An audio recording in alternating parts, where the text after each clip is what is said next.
There's too much to cover in one show, but I'm trying to do my best. I'm going to ask again. 31 SEALs died this weekend. The commander-in-chief should take full responsibility.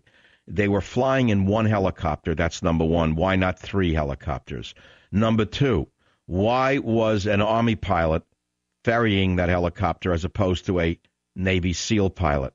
Number 3, who within the Pentagon tipped off the Taliban, if anyone? This just came out, and you better hold on to the desk or the seat of your pants what I'm about to read to you, because I feared this, but this news just crossed my desk here on the Savage Nation. The question from the Daily Mail just came out. Who made $10 billion on the bet that the U.S. credit rating would be downgraded? Who made $10 billion on this? Whose name comes to mind? Does it begin with an S and end with an S? A mystery investor or hedge fund reportedly made a bet of almost $1 billion at odds of 10 to 1 last month that the U.S. would lose its AAA credit rating. Questions are now being asked of whether the trader had inside information before placing the $850 million bet in the futures market. There are mounting rumors that investor George Soros, the famous American-hating George Soros, also famously known as the man who broke the Bank of England, could be involved. Soros made more than $1 billion on currency speculation when the British pound left the exchange rate mechanism on Black Wednesday in 1992. A source with knowledge of the firm said Soros was not involved in the rumored trade and questioned whether, in fact, there had been such a trade at all. However, listen carefully. The latest bet was made on July 21 on trades of 5,370 10-year Treasury futures and 3,100 Treasury bond futures. Now the investor's gamble seems to have paid off after Standard & Poor's issued a credit rating downgrade from AAA to AA+. Whoever made this bet stands to earn a 1,000% return on their money, with the expectation that interest rates will be going up after the downgrade. The link has been made to George Soros, in part because he has been tied to President Obama's administration since 2008, according to the Examiner. You ready for the following line of this article? Here it comes. Soros also recently stopped managing money for outside investors. That was about 2 weeks ago. Remember that? Meaning he is no longer under the scrutiny from the SEC that he would have been if he was managing other people's money. In other words, he ceased being a manager of other people's money. He was no longer under the microscope of the SEC, and then this happened? Well, we don't know if it's him, but the mystery bet and the person who made $1 billion could easily have been made by another trader with similar resources, despite Soros's links to the Obama administration. The bet also raises questions of whether Obama and Treasury Secretary Geithner said in April there was, quote, no risk of a downgrade. But the government now seems to be attacking Standard & Poor's. Again, I want to read you the headline. Who made it $10 billion on a bet that the U.S. credit rating would be downgraded? You think you'll ever find the answer? We have many questions today on the Savage Nation. Many, many questions, many scandals. Any one of them would have brought down another president. But because Obama is such a great man, because Obama is of such a sterling character, because Obama comes from such a sterling background with such a sterling connections to American patriots, we know not to even question him at all. Let's begin with Bob in Chicago. Bob, you're calling about the pilot. Go ahead, please. Mike, I don't think I was in the 80s, but I don't think that the SEALs are cross-trained to fly, or that a Navy pilot would then go into the SEALs. And I just don't think it's there. As far as an Army pilot flying them in, the SEALs were flying in because the Rangers were in contact, and they were part of a rapid deployment force. And they were riding in one Chinook because that's probably all that was available. I don't think there's anything devious. I think it's, yes. Wait, you mean because it's the only bus available, you use that bus when you put 30 men of that distinguished background you put all your eggs in one basket? That makes military sense to you? No, it may not make sense, but if that's all that's there, that's what's used. It's a wait a minute. If that's all that makes sense, then something's wrong with the command structure. There's only one helicopter in Afghanistan to bring in 31 SEALs? I'm not arguing about that. Okay. Well, maybe the other helicopters were busy bringing back the trinkets that Michelle bought in Africa. Whatever it is. But where are the other helicopters? Were they bringing back her luggage? Wisconsin, Jerry, go ahead, please. Yes, you never bring a Chinook into a hot LZ like that when you're trying to rescue somebody. All right, so what do you use? An Apache? Excuse me, which attack helicopter do you use? I mean, where I work today, we don't put all our CEOs and CFOs on the same plane. That's right, unless you want them to all die at once. Yeah, and then take the corporation down.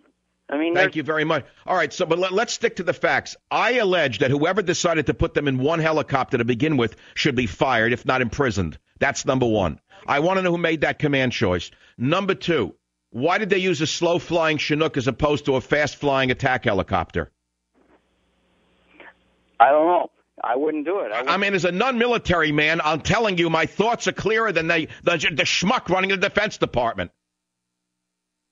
Okay, I am a non-military man. My questions are better than the schmuck running the Defense Department. How's that?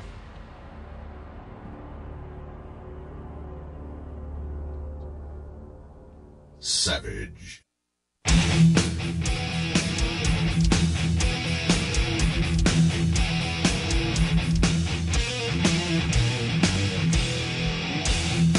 There are varying reports right now between 21 and 30 SEALs. We don't know how many died, but it was the largest single loss of SEALs in U.S. history under Barack Hussein Obama and Leon Panetta. That's number one. Number two, I am asking a simple set of questions. One, why were they all in one helicopter instead of dispersed in three helicopters? Haven't they read the rule that says don't put all your eggs in one basket? Well, that would be sensible if you were a businessman or a man used to risk. But if you are a community organizer where there's been very little risk because the skids are greased for you, or if you're Leon Panetta who ran a university, then they gave him a CIA job, now he's defense. I'm sorry. Where is the outcry in this country? If a slut actress dies from a drug overdose, like that Amy Winehouse, for 2 weeks we heard nothing about the degenerate slut junkie, like she was some God Almighty. A degenerate slut junkie dies, and all you hear day and night, Amy Winehouse, Amy Winehouse. Here we have 21 or more heroes die on a mission, the best of the best. Not a word out of the media, nothing. They're waiting for the next junkie to spike himself or herself to death. I'm sick of this country. I'm sick of the upside-down country I live in because of Obama. He turned the country upside down. He's burning the world down. Everything this man touches goes to pieces. And you're supposed to sit here and say it's not his fault. When does it become his fault? When does anything become his fault? Tell me when. When? Nothing's his fault. This was an inside job. The Taliban are even boasting that they penetrated the Afghan military, which means they've now backed into the Defense Department. So if it's not an overt double agent inside our Defense Department, how many Muslims from Afghanistan are in the Defense Department as observers? Mr. Panetta, in order to show a new booklet out there. Print a booklet like a college catalog. The Army reflects America's diversity. Well, you know, I got a sad story to tell my listeners, and I was looking for how to donate money to the SEALs, and I found a site that showed all the SEALs who died since the year 2000. And I posted it on michaelsavage.com, and I'm sick to tell you my headline, because my sarcasm sometimes gets the best of me. You know what it says? No women and no minorities amongst the dead SEALs. How racist and how sexist the SEALs are. Even I can't take my own satire or sarcasm. But it's interesting to me that the list of dead SEALs, their pictures, doesn't seem to reflect America. Isn't that interesting? It doesn't reflect America. Shall I keep repeating it? Go to my website and take a look till your heart starts to scream about the gang that took over this country. They're burning the world to the ground. What's next to go? Someone made $1 billion. Someone made $10 billion rather on the trade, on the $10 billion they made. Who is that? Why did the government hunt down the man who traded against the rating system and made $10 billion and tried them for treason? Put a stop to the speculators, wouldn't it? Instead of taxing the people who make a living. So hunt them down. You can find out who made $10 billion. You can shake someone down who keeps a library book too long. The government, they know who made the $10 billion. How much of that slush is coming back into the Obama campaign? You ever ask yourself that question? And what's going to happen to the dollar? Is it going to be, God forbid, like Weimar Germany, where you need a wheelbarrow full of cash to buy some groceries? There was a term going back to the Revolutionary War where the term not worth the Continental Dollar originated. When the U.S. Continental, a fiat currency, fell in value, and by 1780 was worth 1/40th of face value. And by May of 1781, right here in America, it was so worthless it ceased to circulate as money. Why did this happen? You ready for this? It was blamed on too many bills being printed and counterfeits circulated by the British who were waging economic warfare against the colonies. Maybe the Chinese are printing money. Is that possible? Oh, no. Ask Madeleine Albright. They're our best friend. Why don't you ask Bob Dole? They're our best friend. Ask Sandy Berger. They're our best friend. Who's printing the money? Why is the dollar losing value? Why is this government devaluing the dollar along with our enemies? So what happened was the Founding Fathers were aware of the problems with the fiat currency, and to prevent runaway inflation from occurring again, they included Section 10 of the U.S. Constitution, a statement which said that they could not emit bills of credit and make anything but gold and silver coin a tender in payment of debts. That was in the U.S. Constitution. Did you hear that? And at the beginning, there was language that allowed the federal government to print money. But do you know that this was later stricken from the final version, Mr. Geithner? That's right. You don't even have the right to print money. Yes, the Founding Fathers did not give the federal government of the U.S. the explicit constitutional right to print money, Mr. Geithner. Now let's come up to the modern era. What happened? Deficits during the Johnson and Nixon administrations as a result of the communist, socialist, liberal Great Society of Lyndon Baines, Mao Zedong, Johnson, the Great Society with welfare for all, the deficits of the communist Johnson and his printing of money led to a run on the dollar in the late 60s when foreign holders of the dollar sought to convert their paper dollars to gold before the U.S. vaults were stripped of gold. What happened? Facing a complete loss of the nation's gold supply, Nixon removed the U.S. dollar from the gold standard in 1971, thus defaulting on the U.S. promise that any nation could redeem their dollars for gold. At that moment, the U.S. dollar became a fiat currency. And what's happened since is even more alarming. By 2005, the U.S. money supply had expanded 13-fold. Before that, for the 34 years before that, from 1937 to 1971, the money supply only doubled. But by 2005, it had expanded 13-fold. Now, this could normally lead to hyperinflation. But we haven't seen hyperinflation. Why?